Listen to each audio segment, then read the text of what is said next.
कृष्णा, राधे राधे। 30 जनवरी 2026 को प्रदोष व्रत कथा पढ़ रही है। इस दिन शिव शंभू की पूजा अर्चना करने से घर में सुख शांति व समृद्धि बढ़ती है। तो आज हम शुक्र प्रदोष व्रत कथा सुनाने जा रहे हैं। तो चलो प्रारंभ करते हैं। सूत जी बोले, प्राचीन काल की बात है। एक नगर में 3 मित्र निवास करते थे। तीनों मित्रों में मध्य अत्यंत घनिष्ठता थी। उन मित्रों में एक राजकुमार, दूसरा ब्राह्मण पुत्र था, तीसरा एक धनिक का पुत्र था। राजकुमार एवं ब्राह्मण पुत्र का विवाह हो चुका था तथा धनिक पुत्र का विवाह हो तो गया था, किंतु गोना नहीं हुआ था।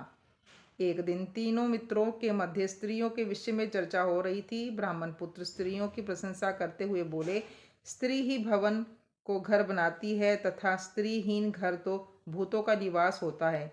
धनिक पुत्र को ब्राह्मण पुत्र के वचन उचित लगे तथा उसने तत्काल ही अपनी पत्नी को विदा कराकर लाने का निश्चय किया।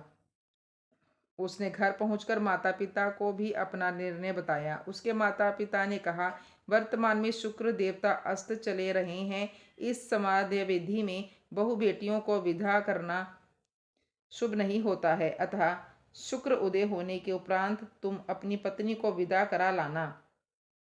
माता पिता द्वारा बहुत समझाने पर भी धनिक पुत्रों ने अपना हट नहीं छोड़ा तथा अपनी पत्नी को लाने ससुराल पहुंच गया। ससुराल में उसके सास ससुर ने भी शुक्रोदय होने के पश्चात पुत्री की विदाई करने का निवेदन किया, किंतु उसने किसी की बात भी नहीं मानी और अपने निर्णय पर अडिग रहा। अंततः अपने दामाद के हठ से विवश होकर उन्होंने अपनी कन्या को उसके साथ विदा कर दिया।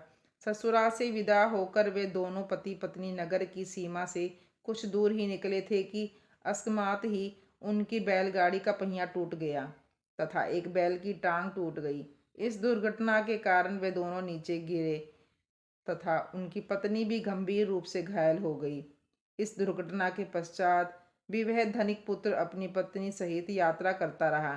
वह अभी कुछ और आगे बढ़ा ही था कि मार्ग में डाकुओं के एक दल ने उन्हें घेरकर उनका समस्त धन धान्य आदि लूट लिया।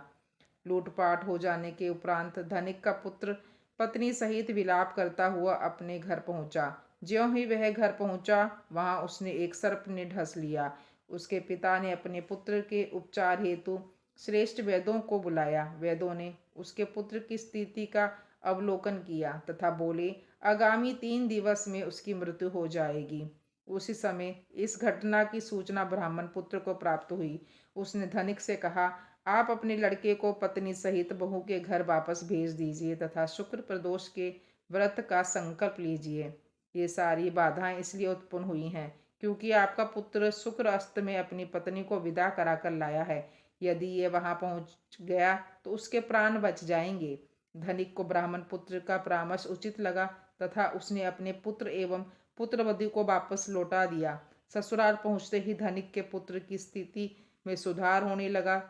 तदुपरांत भगवान शिव की कृपा से दोनों पति पत्नी ने शेष जीवन सुख एवं आनंद पूर्वक व्यतीत किया तथा अंत में उत्तम लोक को प्राप्त हुए।